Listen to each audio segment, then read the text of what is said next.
All right, Sid, welcome to the podcast. We're live. Thanks for joining me. So I know now you're a sales trainer and that's how you're known on LinkedIn, but I was looking at your LinkedIn profile and I noticed that you have a degree in chemical engineering. So I kind of want to back up all the way to the beginning. How come you have a degree in chemical engineering, yet you chose a career in sales? Can you unpack that a bit for me?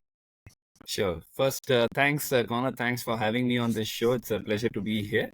Chemical engineering, it was just an accident in one sense because, when I was studying for getting into engineering, the opportunity came up where I got an opportunity to work to study in the top chemical engineering school in the country and Asia as well at that time, which is UT. So since I got the opportunity, I decided to, get admitted into that college. But then maybe around 3 years, 4 years into the course, I realized that I'm not really cut out to be a chemical engineer. And that's when I decided that maybe I should look at an MBA and, kind of get more into the management side of things. And that's why I, left that career and got into a career in sales. Yeah, that's the story. And then maybe for anybody listening out there, I'm just curious. Can you give a little more detail? Like, what does it take to be a chemical engineer? Because I agree, I couldn't be a chemical engineer either. I mean, is it just too much expertise, too much studying?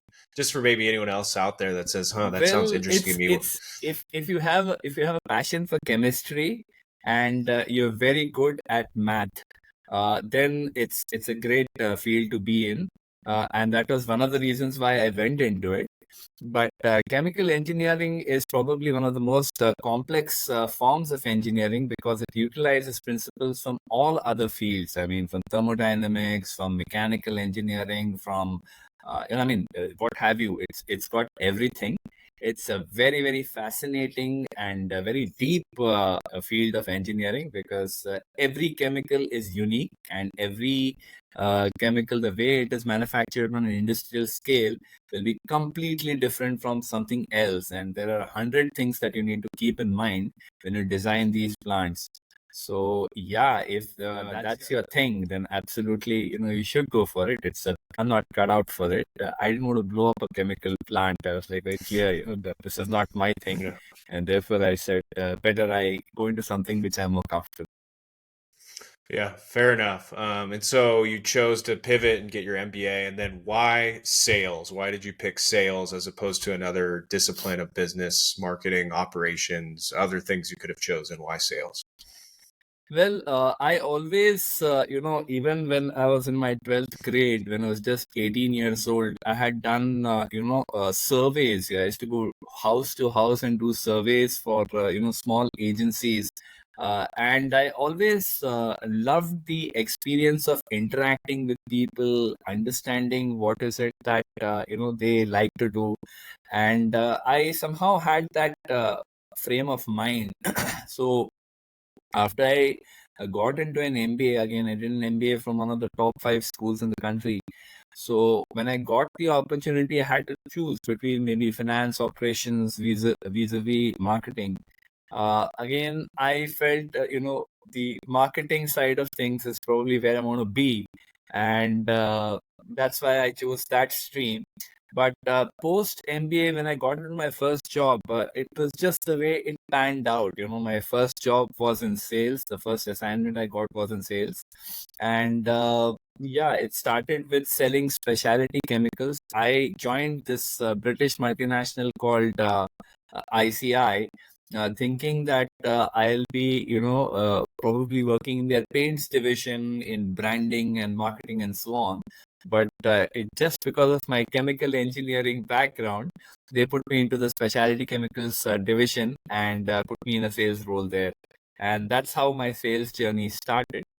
So yeah, it just happenstance, you could say. And what do you love about sales, right? Obviously, you've stuck with it, and maybe we can get into your career a bit. It seems like you've started selling chemicals, but I think you then shifted to tech and had a very successful career in that. And now you're a sales trainer. So obviously, I would assume you found a love for it. So why do you love it, and why did you stick with it? Well, I personally believe, see, because of being in sales and in various leadership roles, general management roles, I've had the opportunity to interact with various functions.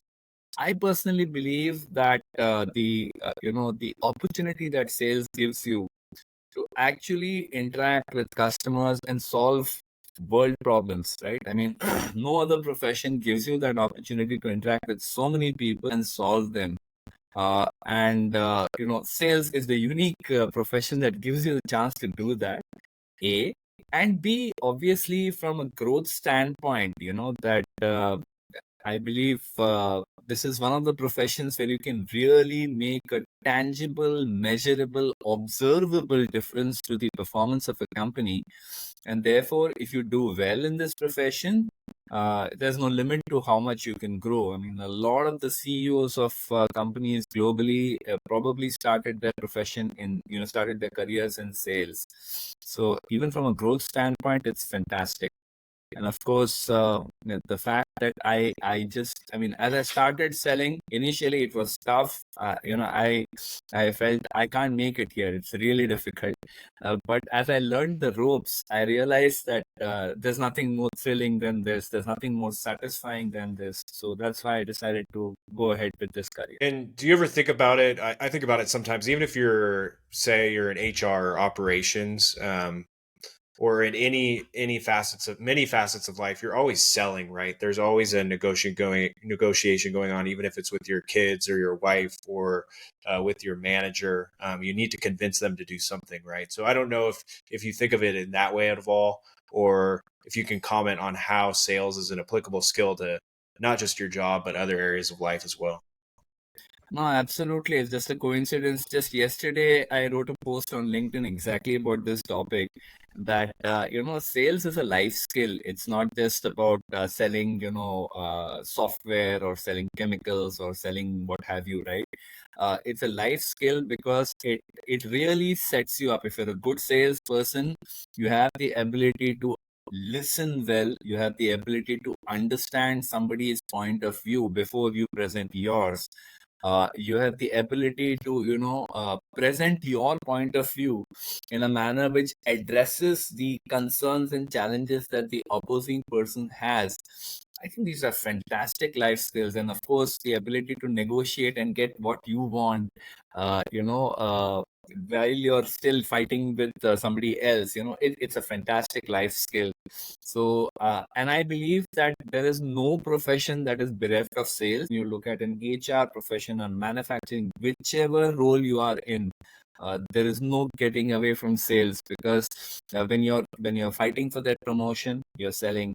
When you're fighting for that expansion in production capacity, vis-a-vis some other initiative, you're selling. When the CFO is negotiating with various sources of funds, he's selling. So I don't think there's a single profession in any organization that is bereft of sales. So if you are able to learn the steps, learn the process, learn the ethos of sales, I believe you can be successful in any profession. So that's my thought. And so, what do you recommend for, maybe, I know you're in India, young people in India or across the world? I'm in the United States, but young people in the United States, do you think that, and I've had a sales career my whole career as well. I think you may know that. But what do you recommend for young people, maybe just graduating university or college? Do you recommend that they enter into a sales profession or take a different path? Well, I feel that each one kind of determines their own course. It's probably dangerous for me to recommend that sales is the right profession. If you are the kind of person who is a problem solver, if you're the kind of person who is comfortable interacting with total strangers, and understanding them and then proposing a solution, if you see yourself doing that, then yeah, it's a great profession to be in. But if you feel, and I want to just take away one misconception which has been prevailing for way too long. A lot of people feel that, hey, I'm an extrovert, I'm gregarious, I have the ability to wow people with my my speech. and therefore I'll be great in sales. That's a misconception. I don't think it is essential for people to be, extremely gregarious or effervescent in order to be successful in sales. I've seen very, very, demure, shy people who don't talk much being extremely successful in sales simply because they have the ability to listen well and think before they speak, and yeah, that's what counts. So if you think you want to grow in an organization quickly, you want to make a difference, and you have the fire in your belly, I think that's a very important thing. You have the fire in your belly to get up every day and go out and sell. Yeah, sales is the right profession for you, but if you can't picture yourself doing that on a daily basis, just driving yourself, then probably sales is not the best thing to be, because sales does need a lot of internal push as well. I mean, otherwise it becomes difficult. Yeah, and let's back up a little bit because I think you mentioned this earlier. Even in your career when you first started, and I've experienced something similar. If you start as a sales rep and you realize all the work that it's going to take, and you say, "Crap, I have to cold call all these people. I have to follow up," and it can seem overwhelming. So, what's your recommendation for those younger people or inexperienced people that have chosen the path of sales? How do they stick with it when it's tough?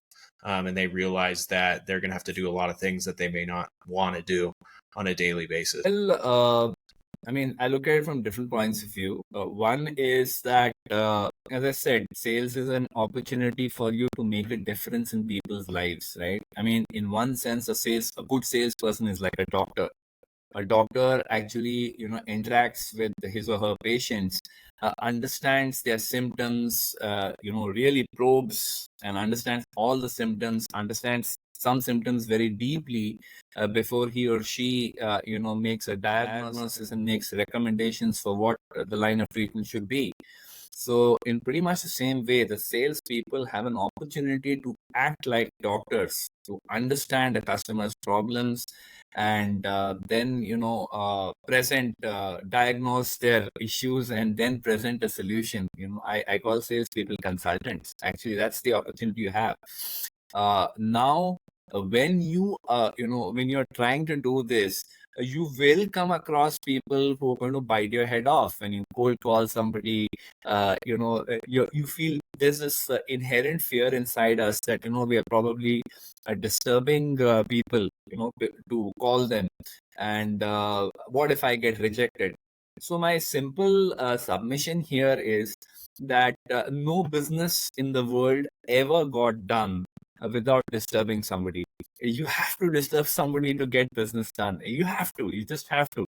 So, it's a psychological switch that we turn in our mind that, yeah, there's no way I can get business done without disturbing. So thinking that, I'll just keep sending messages on social media and email and I'll get my targets done, I think that's pretty delusional. It's not going to happen. You do need to pick up the phone and call up people. And the second thing is what I call the rule of three, because there will always be three outcomes, right? I mean, in any call that you make, one outcome is that they say like a probably yes, okay, let's talk about it. I'd like to know more.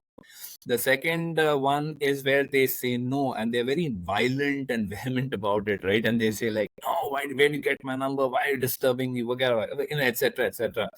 But I see that as a positive thing, because if somebody is very clearly saying no to you, it's good.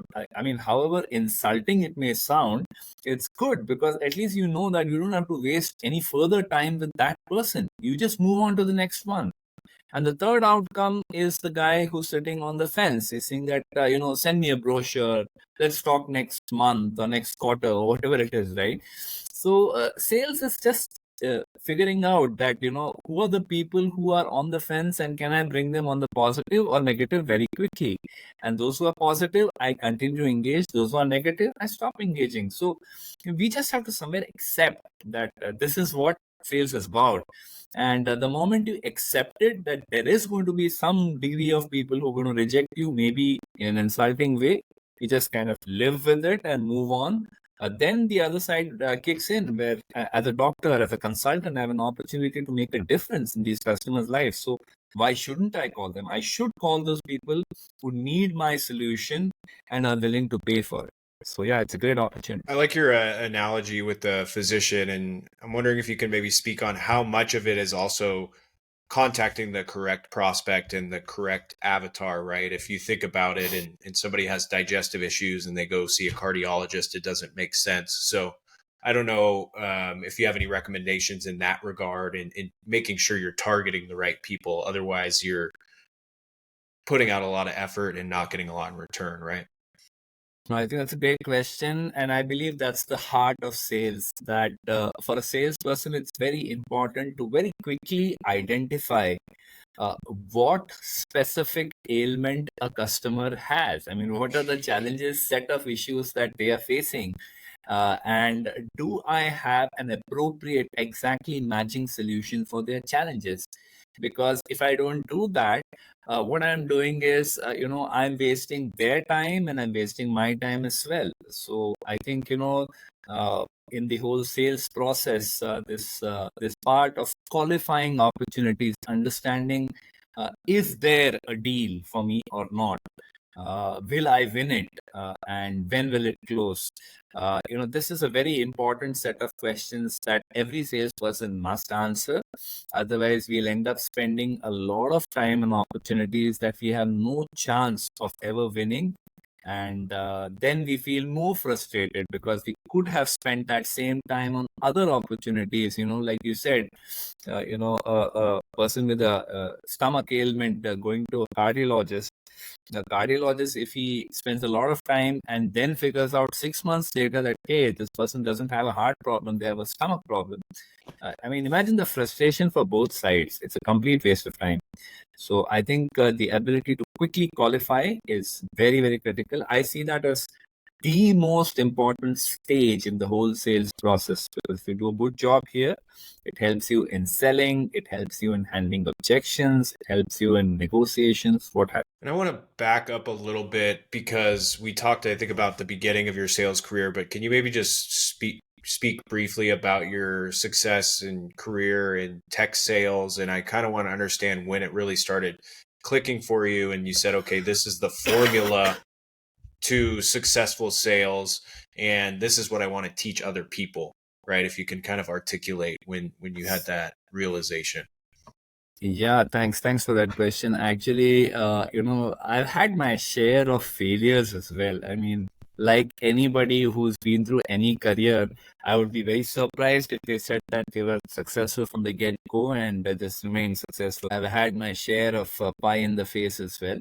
So I think I went through a couple of failures, and one of which was very stark, where my boss, when I had actually realized that it's not working out for me and I'm not doing well, and I was actually looking for a job pretty desperately, and I found a job and I went to meet my boss to tell him that hey, I'm leaving, and he told me at the same time that, hey, said it's not working out, you should probably start looking out. And I told him, no, I've actually found something. So he did an impromptu exit interview kind of thing, and on the spot he told me that, said, you're cut out for anything. You're a great guy, very intelligent and very articulate and everything. You can do well in any career. Just don't be in sales. You're not cut out for sales. I mean, that hit me so hard. It was like, like a slap in the face, right? I said that, hey, how dare this guy say something like this? I've had 7 years of success in sales. Yeah, this last year definitely was not good. So that doesn't mean I'm not cut out for it. So that really, really motivated me to, go out and prove myself. It was like I was almost searching for validation. So I went out, I joined SAP, and yeah, I mean, I absolutely took off from that point of time. And I also, one of the things that this incident did for me was it forced me into introspect that, yeah, what is it that I am doing well? What is it that I'm not doing well? What could I do better? So when I joined a company like SAP, which is like filled with, absolute rock stars, I actually put my head down and I just kept observing what the rock stars are doing. I kept learning, there was a good learning environment there as well. I kept learning.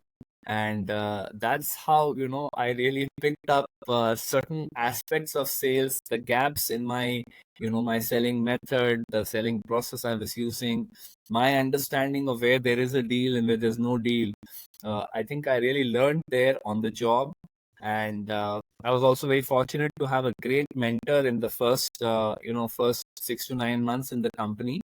So yeah, that's where I learned my ropes, so to say. Then I applied that for the next 10, 12 years, and I actually tasted tremendous success. I was one of the top performers in that company for a very long time. And that really gives you the conviction. See, if someone comes and tells you a process and you follow that process, and if you don't succeed, you lose faith in the process, right? But if you follow a process and it just keeps working for you year on year consistently, yeah, that builds conviction like nothing else.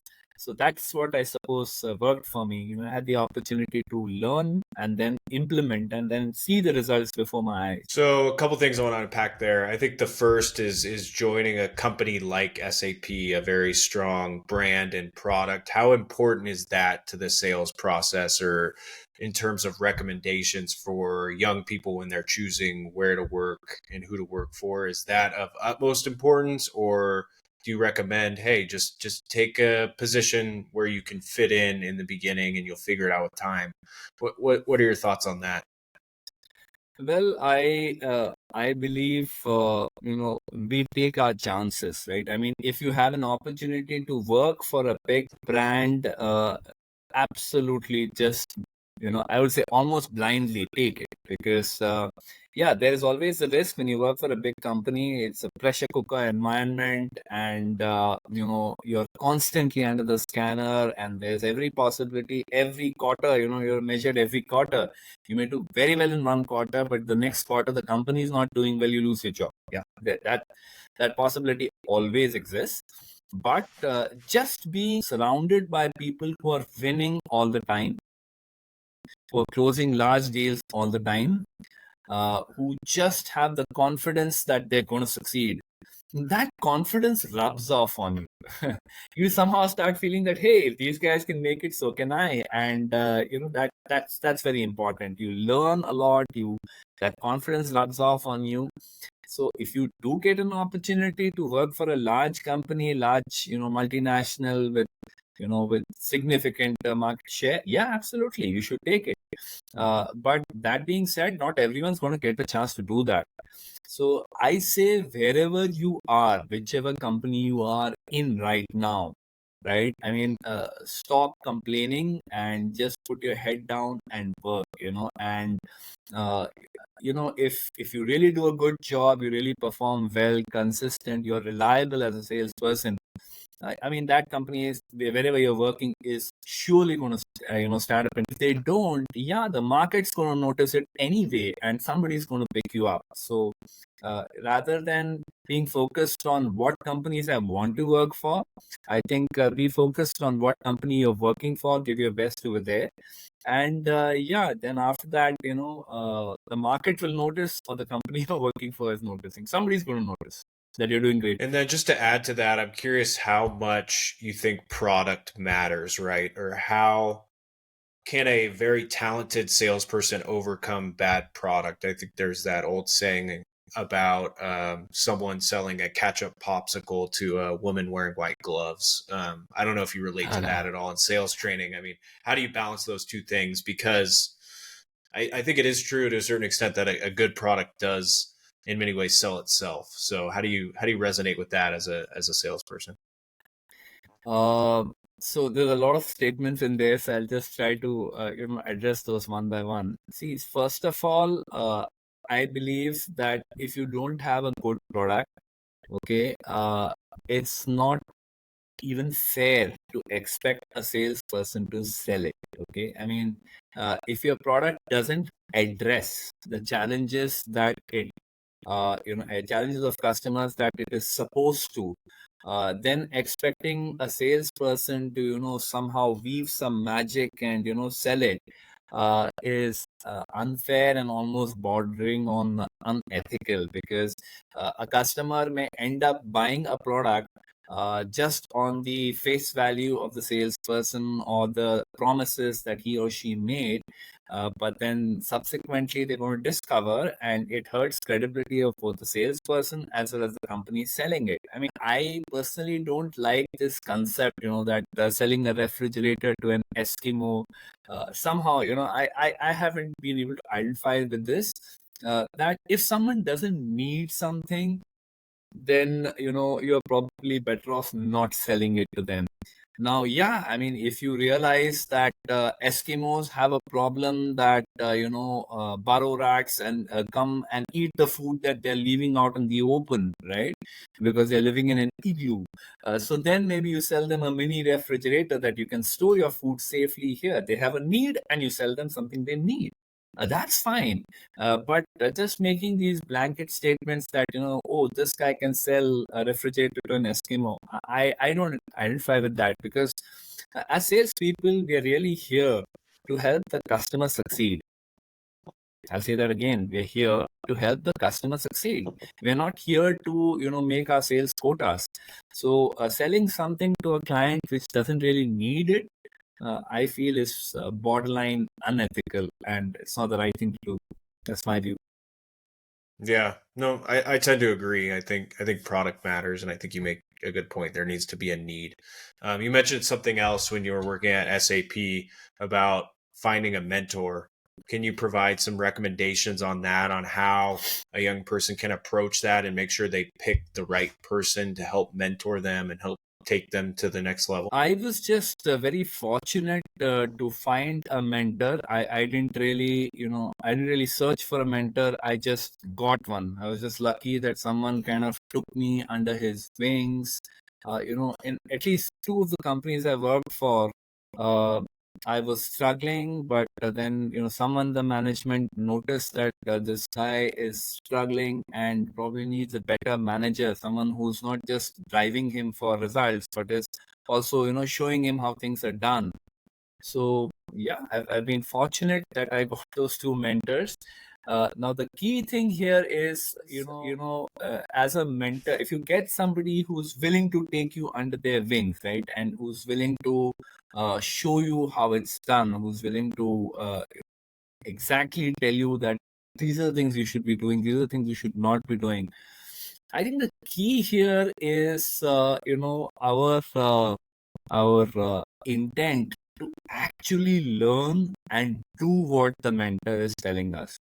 I mean, if we try to, kind of see, if you're in a profession where you're not yet at an expert level, you really don't know the ropes too well, and you're lucky that someone says, hey, I can show you how it's done, and is kind of willing to mentor us on that.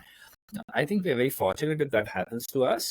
So the key thing for us is to align and, not fight it. Not fight it, saying that, no, I'll do it my way, I'll do it this way, I'll do it that way. If there's someone who's way more experienced than you, is willing to show you how it's done, and willing to share his or her experience with you, I think that's a God's gift. So you should just take it with both hands, accept it, and make the most of it. So I was fortunate. I had a mentor in SAP, for example, he was my direct boss, and he was my boss for just 6 months. Then he quit and left the company, and I was with the company for 9 years after that. But those 6 months that he spent with me really made a tangible difference in my career. You remember I said that I came from an experience where my boss felt I'm not cut out for sales, to a situation where I was the top performing sales guy for like 4 5 years in a row.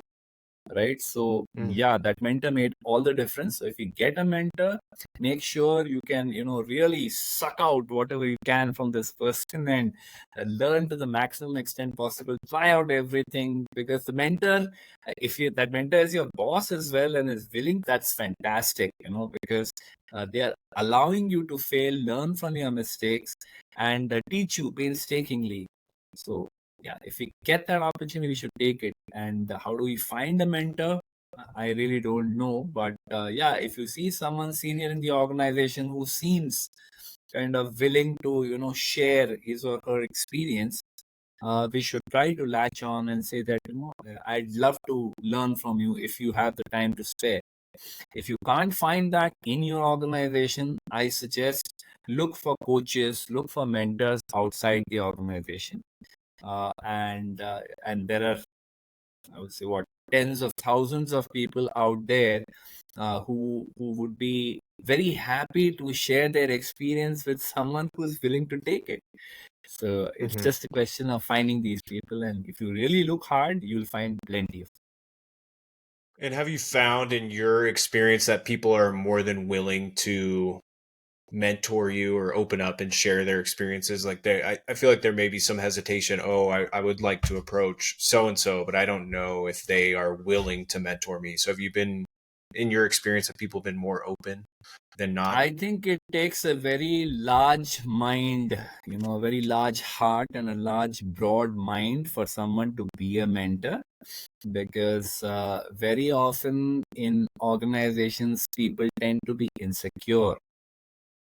They tend to be insecure that, if someone is good and really, enthusiastic and passionate about the work they're doing, the senior people can get insecure. And actually, there's no reason for it, but yeah, it's just the way it works. So, yeah, not everyone in the organization will be willing to mentor you. It's like you throw a couple of stones in a lake to see what comes out, right? And if you see a crocodile coming out, you stay away. But if you see a good-hearted soul who's with no real agenda, is just willing to help out, and there are always people in every organization. There are people like that.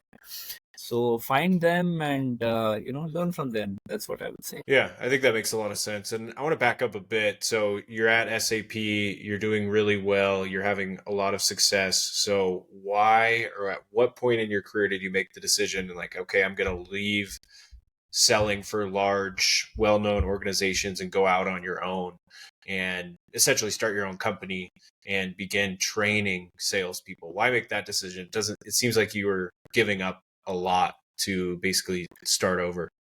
Yeah, it does seem counterintuitive, doesn't it? Yeah. So, actually, way back in 2007, right? Almost, I think, 10 years before I took the decision to start on my own, I attended one training, okay, in Mumbai. It was a 3-day training organized by SAP leadership on strategic selling. And, it was by a gentleman called Ian Laidlaw, an Australian gentleman, and I never was able to trace him down subsequently. But that guy changed our lives in one sense, because the training he did for those 3 days, it practically rewired our thinking. Just did that. He rewired our thinking. We simply could not sell the old way anymore. It just couldn't do it. It just changed our way towards how we look at customers, how we approach customers, the strategy with which we approach large accounts, large opportunities. Completely rewired our thinking. And I found that so fascinating. I was so fascinated by this that I mean I've been selling in a particular way for the last 10 years. Who's this guy who comes out of the blue and just changes my way of thinking? I found it extremely fascinating. So that was where the seed was sown that, I want to do this someday as well. But yeah, it took 10 years.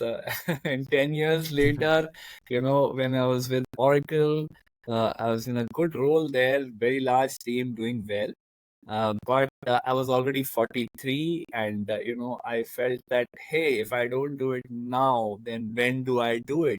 So the comfort of getting a fat salary in your in your bank every month sometimes acts as a hindrance for you. But I did a good analysis of that, and yeah, then I decided that I'm financially quite okay. And even if I don't make good revenues in the first 1 or 2 years, I'm still good with this. And that's why I decided that, yeah, I'm going to do this.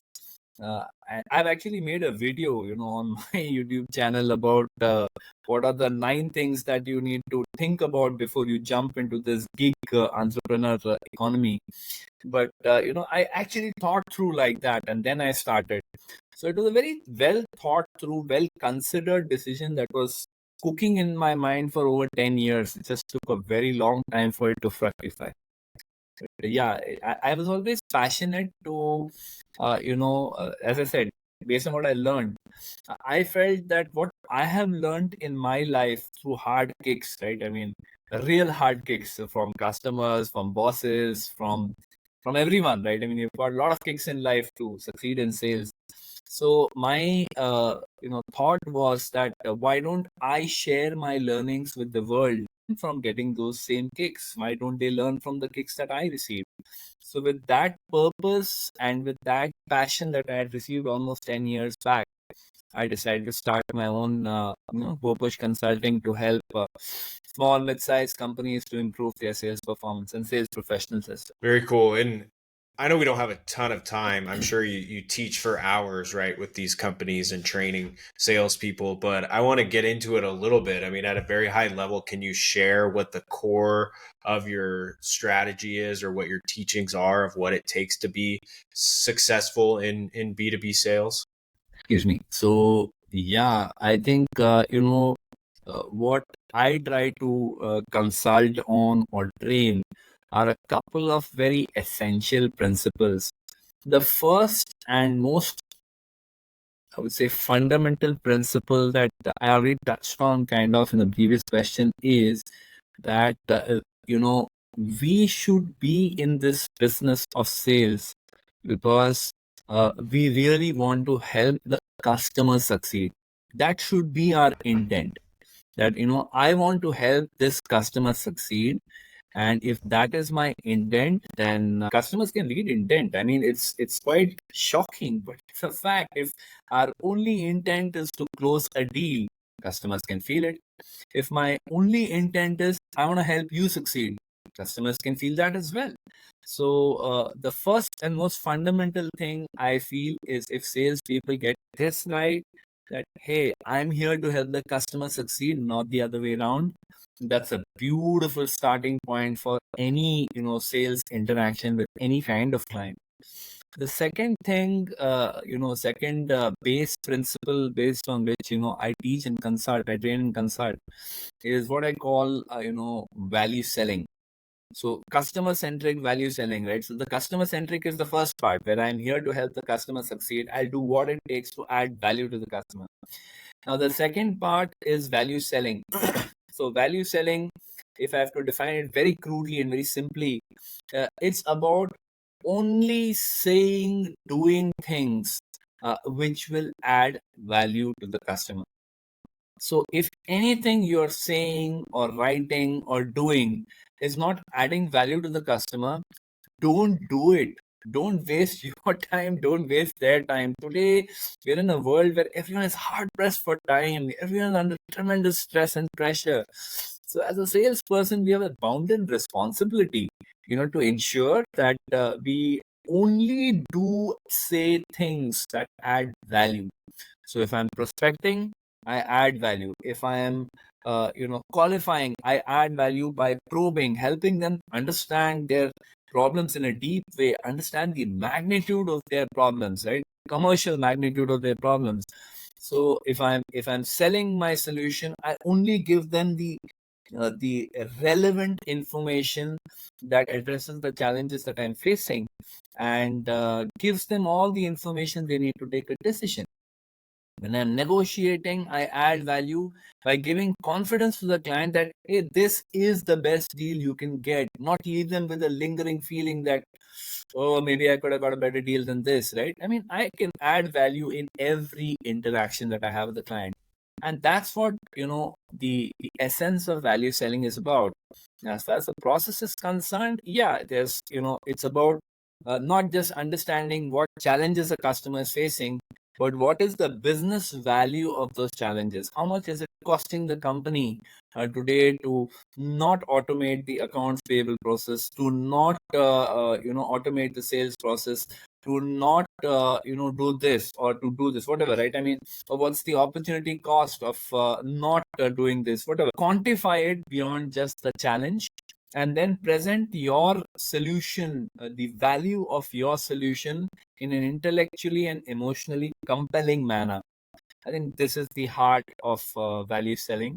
And when I train or when I consult, these are the two, I would say, pillars of whatever I bring to the table. So you talk about caring for the customer, providing value to their problems. I was also looking at your LinkedIn. I think recently you made a post about how the salesperson has to have belief in the product they're selling. And something I want to add is, for example, let's say you're selling CRM, you're selling Salesforce CRM, but there's also Oracle CRM. There's dozens of other CRMs out there. So what do you say to a salesperson that says, hey, it doesn't really matter if the company buys my Salesforce CRM. They're just someone's gonna sell them Oracle CRM, and their problem will be solved to a degree that is similar, right? So why do they need to buy from me when they could just buy from somebody else, when there's so many products on the market that are claiming to solve the same problem that I'm also selling? Does that ever come up when you're training salespeople? Just something I No, thought it about. does. It does because, see, I believe conviction is very important in everything we do, not just in sales. I was hearing one small video by a gentleman who's saying that if you don't believe in something, you just can't do it. So if we don't believe in what we are selling, how can we even expect a customer to believe in that product and buy it? I mean, it just goes against the grain of logic, right? So it's very important that we have belief in what we are selling. We should know what we are selling very well, and sell it with the conviction that, hey, yes, someone may say that, oh, these guys do it as well as you do.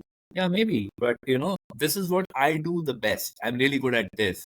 If I know what my product is really good at, I know what problems my product solves for customers, and I have case studies of that. That conviction, it shines through. And as I said, if I'm doing this to really help a customer succeed, and I'm doing it with that intent, and I have the conviction that my product will help you succeed, it just shines through. I mean, yes, there could be 100 different ways of solving the same problem, but the people buy from people.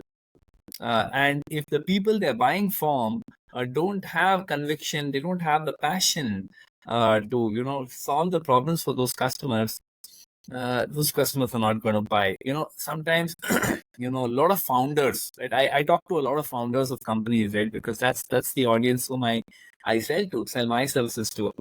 So these founders, I call it the founders quandary. It's the founders quandary, which is they go to clients and they sell and they succeed, and they just keep getting business.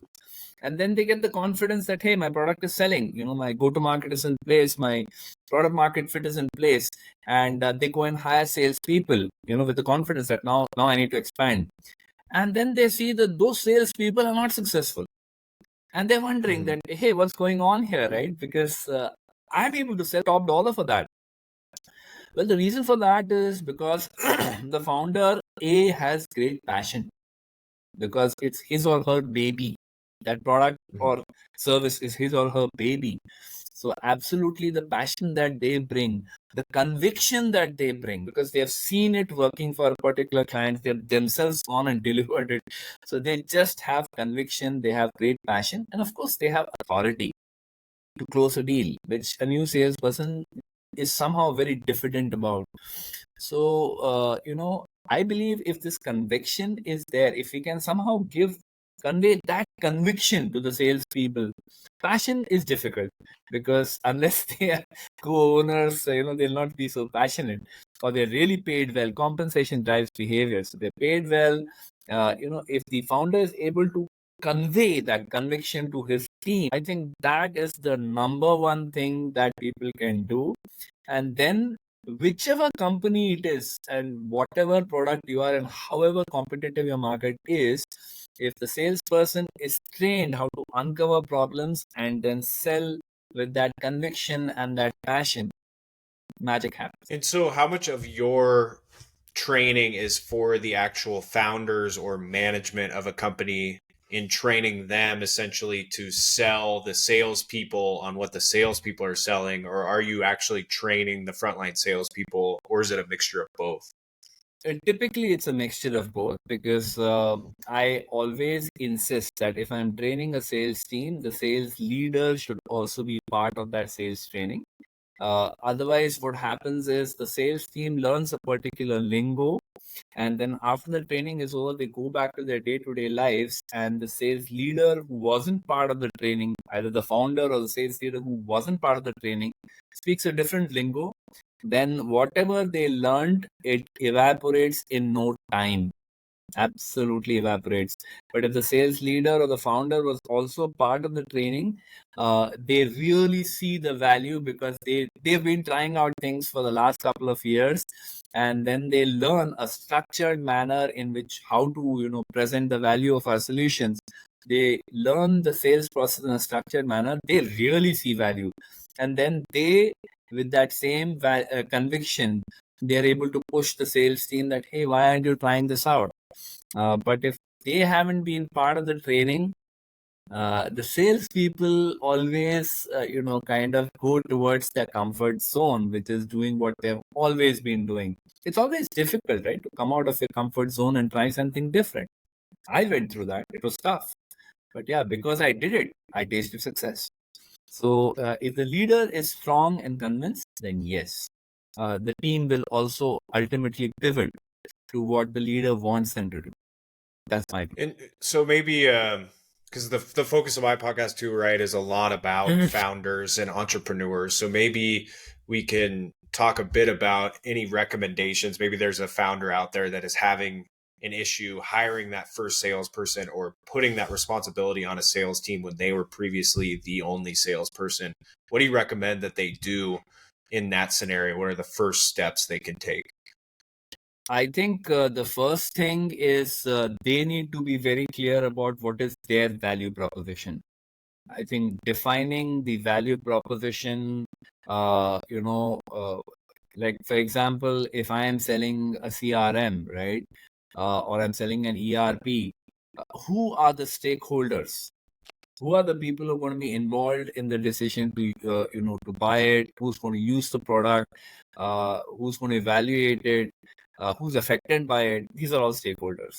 So identifying those stakeholders, understanding the unique problems that they are facing, which your product or service solves, and then writing them down, and then writing down what specific part of your product addresses those challenges, and what is the business value of those features that your product brings. Creating this kind of a value grid for each stakeholder and each problem that they're facing, I feel is a very critical step. If you do this, it gives you conviction. You know that why are my company, why are my customers buying my offering? And then it helps you to train your sales team as well. It's very useful because before going to meet any stakeholder, if I'm already clear about what challenges that customer is facing, that stakeholder is facing, and how my solution addresses those challenges, and what are the proof points, and what are the business value they can get, guess what? They're going to have a beautiful conversation with every client, right? So I think this is a very critical step that many founders fail to take, building a very clear value proposition for their offerings, and then conveying it with great conviction and passion to the sales team, sales process. It's almost tragic that how many salespeople are expected to go and negotiate in front of silver-haired procurement professionals who have been professionally trained on how to negotiate, and this poor hapless salesperson with zero training on negotiation is expected to go in front of these people and close a deal. I mean, I would say it's pretty unfair, right? So, yeah, if they can invest, if they can afford to invest in training, they should do it. If they can't, at least they themselves should, take the responsibility of training their team on how to qualify opportunities, how to sniff out that, yeah, there is an opportunity here, how to pitch the value of a solution, do a lot of dry runs in the company, do a lot of dry runs even for negotiations, so that, the team knows that, yeah, how is this to be handled, and they're not second guessing, what's needed to win this deal. That's what founders this team not successful. Yeah, I like how we've almost gone full circle around back where you need a good product first, a good product market fit, and then you need to take the time to train and instill the confidence into your sales team, and then success will follow, right? You can't give them a bad product to sell and expect sales to come through the door. Absolutely. So as we kind of come to a close here, I want to shift a little bit more to you, right? And in the business that you're running in GoPush Consulting. Obviously, you've been doing it for quite a while now. Would you say that you're in a place you thought you'd be at this point? And then what does the future hold for you? Is it just you that is running this? Do you have a team? Do you have aspirations for growth? I'm curious what the future holds for Sid and GoPush. Okay, thanks for asking that question. It forces some level of introspection for me as well. Yeah, it's been pretty much me and my wife who acts as my co-trainer. That's pretty much it. She's from the education background, so she kind of helps me from an adult learning principles perspective for my training. It's pretty much me and my wife. I have one person who assists me with business development, and that's about it. But I realize pretty much that today I am the product, right? I mean, if it's training or it's consulting, I am the product, and therefore there's always the constraint of time, as in how many customers can you train in a month? I mean, there's always a constraint of time. So one of the things that I've been again mulling over for a very long time, but just not getting around to doing, is actually putting up all my content, all my experience, my understanding of how sales works, what doesn't work, into an e-learning kind of format, and putting it up online on a whole platform, so that I can reach maybe millions of salespeople. Today, I'm able to touch maybe hundreds of salespeople with the clients that I'm training. I believe there are tens of thousands, if not millions, of salespeople who are absolutely struggling because they just haven't been trained. They just expected to go sell, and even their MBA doesn't train them for it. I mean, MBAs are very marketing oriented, not sales oriented. I hope the picture is changing now, but I don't think it is. So they really need someone who can tell them, with this, it worked for me, it'll work for you as well. So that's what's next. I intend to put up my content online so that more and more people can, at an affordable price, invest in themselves, learn what I have done all my life and succeeded with, so that they can go back to their jobs with modicum of confidence, and really go out there, solve problems for customers, be successful in the process, and really be better people, great salespeople. So yeah, that's what's coming up. That's what's on the agenda. I just need to get it done. Yeah, just like with sales, right? You just have to do the work and you have to juggle multiple things at once. And this is a Yes. theme that comes up a lot when I interview other people. So I think it's interesting that you mentioned this, is that you're going into the media direction, which obviously provides you with leverage, right? You post one video online and it can help thousands of people. And if you're at a company meeting with 20 salespeople, you can only help those 20 salespeople. So Absolutely. Absolutely. I think it's a really smart move.